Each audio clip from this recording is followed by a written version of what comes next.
Have you ever hovered over the send button for way longer than makes any sense? Maybe it's a message, or posting something online. First you read it once, after that you read it again. Somehow, tiny things start bothering you that were completely fine half a minute earlier. One sentence feels a bit off. Maybe the timing's wrong. Perhaps you should leave it and think a little more. So you close the tab and tell yourself you'll come back later. Eventually, later becomes tomorrow. Somewhere along the way, tomorrow becomes next week. What's odd is nothing about the situation actually changed. You just kept thinking about it. At that point, pressing send starts feeling harder, not easier. Most people read that as intelligence, like more thought automatically means a better result. Watching how this usually goes though, you start noticing something a bit uncomfortable. The people who move first, even when they look a bit messy, learn faster than the ones still getting ready. That isn't always because they're smarter. Usually it's because they've already stepped into the real thing. A friend of mine once spent 3 weeks deciding whether to send one email, just a short message to someone he respected in his field, but every time he opened the draft, something new appeared that needed improvement. The wording felt slightly off. Perhaps he should read one more article first, so he sounded more informed. 3 weeks passed like this. Then one afternoon he showed me the draft and said something interesting. "I don't think it's ready yet." That sentence sounds reasonable, the kind of sentence intelligent people say, but it raises a strange question. Ready for what? The email wasn't a product launch. It was a message that would take the recipient about 12 seconds to read. So why did it feel like it required weeks of preparation? That small moment points to a pattern I keep noticing. Not only with emails, but with businesses, projects, creative work, careers. A particular kind of person spends an enormous amount of time preparing for an experience they have not yet allowed themselves to have. They try to think their way to safety before they act, which sounds smart. Thoughtful people believe they should think longer than everyone else, that their advantage is careful reasoning. But something odd happens when you watch how outcomes actually unfold. The people who move first, often clumsily, accumulate something the careful thinker does not. They accumulate contact with reality, and reality changes things very quickly. Consider something mundane, learning to ride a bicycle. You could spend weeks reading about balance, watching videos about steering, studying the physics of momentum and center of gravity. You might become the most intellectually prepared cyclist in history, but the first time you actually sit on the bike, you wobble. The second time you wobble slightly less. Within 20 minutes, you know something that no amount of thinking could have produced. Your body has information now. The interesting part is that the learning did not come from success. It came from falling, correcting, adjusting. The experience itself generated the intelligence. Which raises a more uncomfortable question. How much of what we call thinking carefully is actually a way of postponing contact with reality?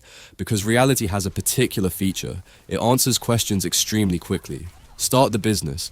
You will know in weeks whether people care. Publish the article. You will know in days whether anyone reads it. Send the email. You will know in hours whether they respond. Thinking, on the other hand, has no natural endpoint.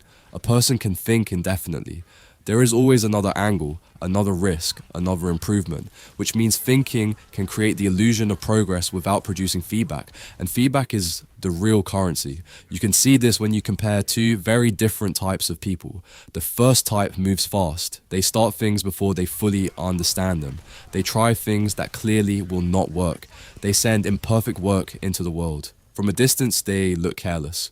The second type moves slowly. They refine ideas. They want their first move to be intelligent. From a distance, they look wise. Yet something strange happens over time. The fast person begins collecting iterations, attempts, failures, adjustments. Each attempt adds information. The path zigzags, but it moves. The slow person accumulates analysis. Now, analysis is valuable. Intelligence is valuable. But there is a hidden assumption inside that strategy. The assumption is that thinking produces understanding. Often it does not. Often experience produces understanding, and thinking merely rearranges it afterward. Psychologists studying skill, acquisition, notice something similar. Expertise rarely begins with elegant reasoning. It begins with messy exposure, many attempts, rapid feedback loops. The brain gradually builds patterns from contact with the environment, which means speed is not always the opposite of intelligence. Sometimes speed is the mechanism that generates intelligence. When someone tries 10 things, even if 8 fail, they learn faster than someone who tries one thing after 6 months of thought. The failure is not wasted effort. It is data. So the real difference between the two people is not intelligence. It is tolerance for lose. The fast actor accepts something the slow thinker quietly resists. Embarrassment, imperfection, visible failure. Once you notice this, another pattern becomes hard to ignore. Many people who appear extremely intelligent are protecting a reputation for being intelligent, and protection slows movement. If every move must confirm your intelligence, the safest move is delay. Meanwhile, the person who is comfortable looking foolish can move freely.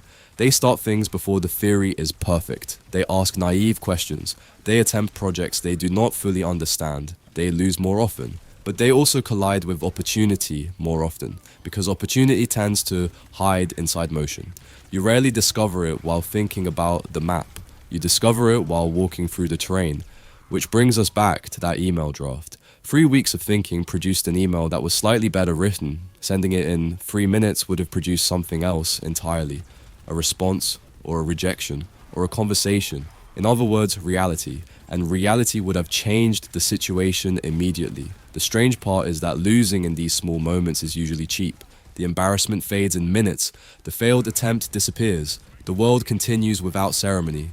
But the experience leaves something behind. Information, perspective, a slightly clearer model of how things actually work. Over time, that accumulation becomes what people call wisdom. Not the wisdom of perfect reasoning, the wisdom of many collisions with reality.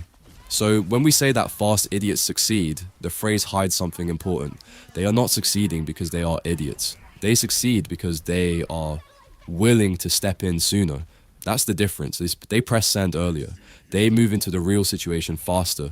Because of that, they start collecting feedback, while other people are still sitting there trying to think their way into certainty. Experience teaches quickly. The slow genius usually does reach the same lesson eventually. By then though, the moment has already moved, so that image from the start changes a bit. A person staring at an unsent email does not really look cautious anymore. Now they look cut off from the only part that was ever going to teach them anything. Since the real thinking was never happening before the action. It was waiting on the other side of send. Anyway, that was Ghost Lobby. Thanks for watching.